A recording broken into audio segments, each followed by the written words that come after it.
Mga kaibigan, welcome back. Ito pag-uusapan at mapapanood natin ang highlights ni Kai Sotto laban dito sa Kawasaki. Panalo sila mga kaibigan.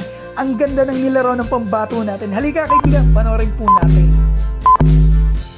So eto na mga kaibigan, kay tagal po natin itong hinintay. Ang makitang muli natin na naglalaro si Kai Sotto. So eto na yung game niya, focus tayo, panoorin natin mabuti kaibigan. Ang ginawa rito ng pambato natin, hook shot.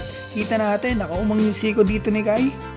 Ilan yung hookshot niya rito mga kaibigan at dito sa game nito kalaban po niya si Matthew Wright. Ito pick and roll mga kaibigan na mula sa guard ng Koshigaya.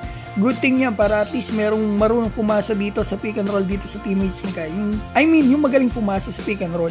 So yan makikita natin mga kaibigan, napakagandang basket nito para kay Kai. Pero hindi ko alam kung ito ay pasa o talagang sumablay si Jeff Gibbs. Nakuha lang talaga ni Kai. Ano sa tingin nyo? Pasa ba itong kay Jeff Gibbs na yan?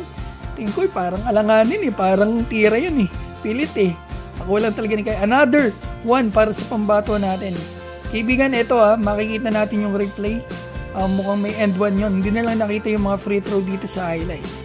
So ito mga kaibigan, ang masasabi ko po, yung stats ng pambato natin ay ayon po sa isang Japanese insider natin dito. Kaibigan, 19 points, 9 rebound, 2 assists and 2 blocks po ang pambato natin dito sa game na ito. 28 minutes po naglaro dito ang pambato natin. At ito po yung pangalawang tune-up game niya sa Japan. At yung dalawang tune-up na yan, pareho pong magandang pinakita ng pambato natin. Yung unang game, double-double. At ito yung pangalawa, halos double-double din mga kaibigan. Solid talagang pinakita ni Kai.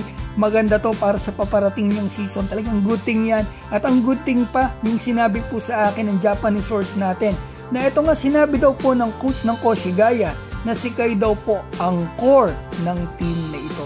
Mga kaibigan, mukhang malaki talaga ang tiwala ng coach na ito sa pambato natin. Kaya meron tiwala yan, nakikita niya ang laro ng pambato natin. At kita rin naman po natin yung improvements ng pambato natin mga kaibigan.